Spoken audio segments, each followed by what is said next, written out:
Hello guys, I'm Rose, and this is the Rubric channel. Today we're gonna have something very unusual. This is gonna be a video about lost videos. I've seen your comment under the live video that it's okay, and it's actually a good thing that I decided to make some changes. That we actually don't need the overhead shots and the building process. That we want more reviews and details. So this time we're gonna try to do things a little bit different. We have a lot of sets today. These are the ones we've already shot before. We already built them before. But somehow we lost the recordings.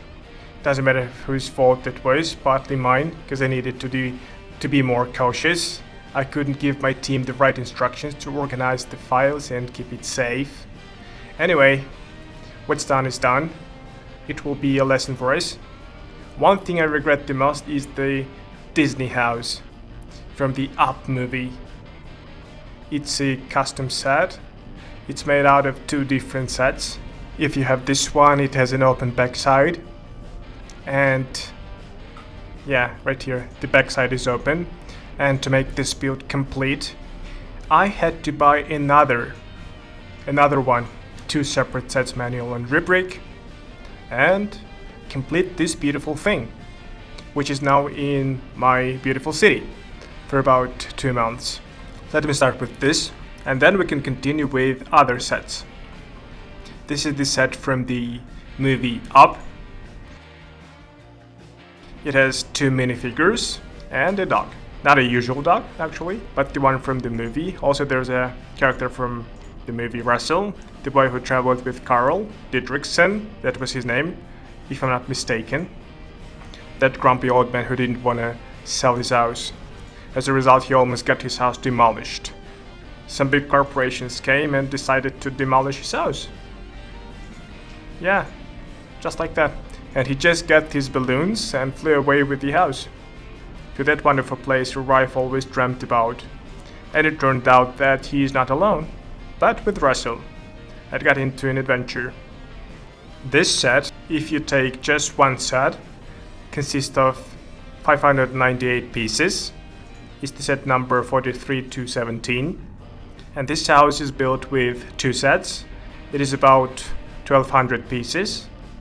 But to adapt it to my city right away, I put it on a mill's plate with some greenery in this area. Actually, the set had very few plants and flowers, and also I did a good job with the terrain. I did a great job with the terrain. Let's try to take this house off the board. This is the board. This is the house, and the house is... It was a long time ago, to be honest, I don't remember. I try not to break it. Here it is. This is the house. What do we have on the first floor? We see a living room. Some big living room right here.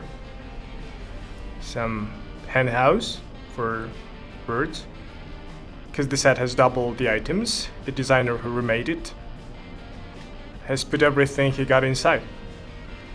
So we have a bedroom here. An attic with some book in a chest. And also some... What is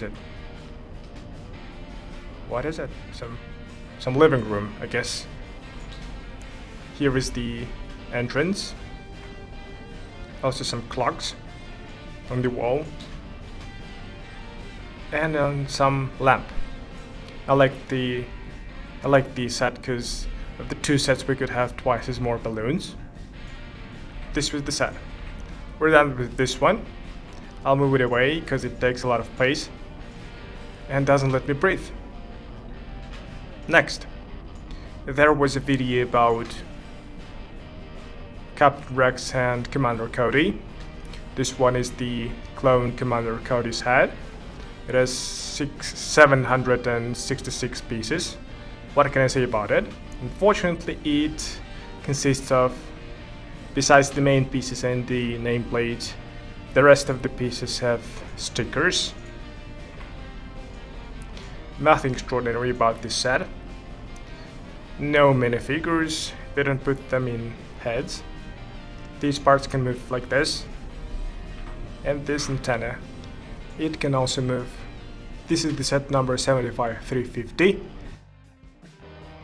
The next is the mini version. It's a brick head. It has 147 pieces. It's the set number 4675. Unlike the head, it has 1, 2, 3, 4 pieces with a print, which is very cool. Why does a little cheap set has prints? And the big and the expensive ones, well, not too expensive, but a moderate price doesn't. And has only stickers. I'm always unhappy about the stickers. The next is the head. This is the Captain Rex's helmet. Again, a lot of stickers here. Only 2 pieces in the front.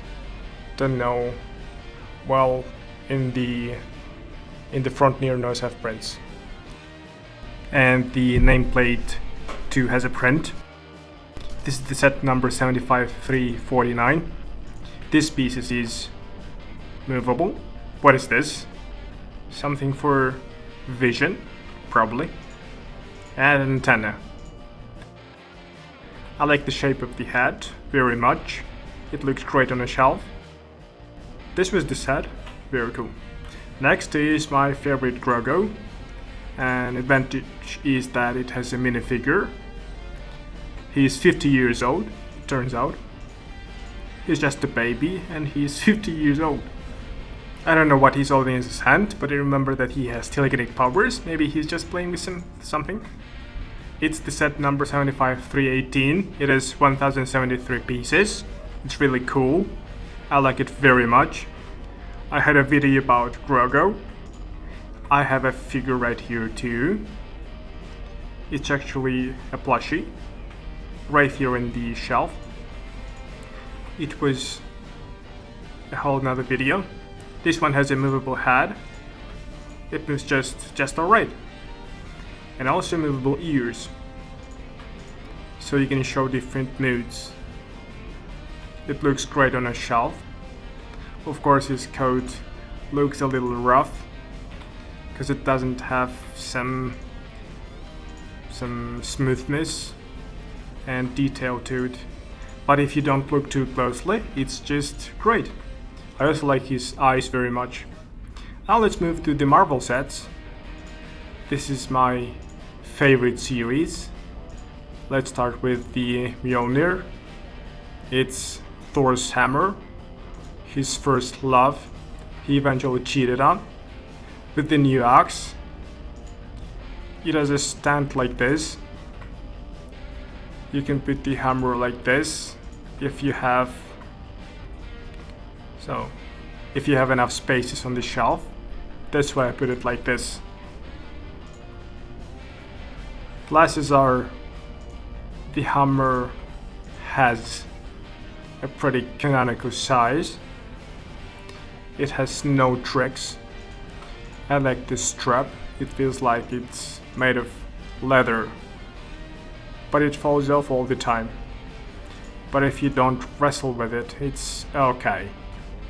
Just don't use it in a fight, but it can actually be pretty dangerous.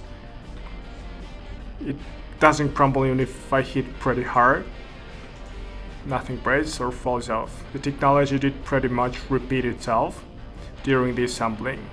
There was nothing too complicated here to the basis of this hammer. And it is great. It looks great on the shelf. People always wonder if it's made of Lego. I go, yeah, it's made of Lego too. As a bonus to the Thor's hammer goes a little stand like this. I take it it's the Tesseract, the Infinity Gauntlet, and some flame here, I don't know. And a big bonus is the Thor's minifigure with a little hammer. It looks really great on the shelf as a whole set. The hammer is 40 centimeters tall if you're planning to get one, so think it over if it's gonna fit, or the position you're gonna choose. It is 979 pieces, and the set is the number 76209. And finally, my favorite series, my favorite characters, because I like humor. Of course, Guardians of the Galaxy. Let's begin with the new ship of Guardians of the Galaxy. A ship like this. It's very functional. There are things like this. Let me see. It's detachable, so there are mini shuttles like this. You can use to land somewhere, to set off, and come back quickly, so that you don't have to move the whole ship. You can scout a planet on jets like this, and there are 2 of them from each side. The front opens too. You can fit 3 minifigures there. It opens from the bottom. There is a special space for drugs. It has big jet engine like this. These big parts don't move much. Smaller engines do move actually 2 sides. I especially like the coloring of all the elements. As always, I'm not a fan of stickers. There are a lot of them. But the ships themselves are the most brilliant ones for me. This is the set number 76-55 from the movie Guardians of the Galaxy Part 3. It has 1108 pieces. It's about 30 or 32 centimeters tall. Also, it has 5 minifigures: the Star-Lord, Mantis, Nebula, Drax, and Adam Warlock. 5 of them. Also, there is a cool stand right here. Yeah, right here. Here it is. LEGO used to not make a lot of stand before, but now it makes for most of the spaceships, because they understand that collectors are the real deal, not to be messed with, and they need to put the ship somewhere. So, this was the spaceship. And let's move to the last set. And it is another spaceship. The main one. This is a lot bigger. It has 1901 piece. This is the set number 76-193. It has 6 minifigures: Mantis, Groot, Star-Lord, one of the Chitauri warriors, Rocket right here, and Thor with the Thunder Axe. It is a very cool moment when Thor had an argument with Star-Lord, who is the captain of the ship. I especially like this stand, because you can position it like it's setting off or landing, vice versa. It's a very interesting stand right here. I absolutely love it, super functional. It greatly adapts to any kinds of shelves. What other cool things there are about this ship? Firstly, it has movable blades and movable wings. Also, these things move. I don't know how to call them. Some back tails, I guess? Giant tails. Probably they are used to stop the ship or accelerate it. Next stage. Have we covered everything? It can be taken off the stand. Hardly, but I can do that. Here it is. That's the ship. It's actually pretty heavy. You can open the windbreaker. There's a print on it, by the way. And also you can reach the cabin. This way you can control the jet and manipulate the figures. Next is this thing. The compartment can be opened like this. And the whole squad is right there. And this one can be detached too. This way we can completely open the roof of the ship, so you can move the figures and make some scenes. But I usually have it closed. Because it just sits there on my shelf for the show. That's my boy. So guys, if you don't count this set as 2, we have reviewed 8 sets today. They're not small at all. I was to dedicate a whole separate video. We always try to make things better. think them through, always changing, but now we're more focused on live content, so please be patient and feel free to comment or advise. We're always open to things like that. Thank you all for your support and critique. We're happy to see that. It all makes us happier, make us better. You guys stay there. Now we're gonna showcase the sets, spin them around, and show all the minifigures. It was Rose, the Rubric channel. See ya!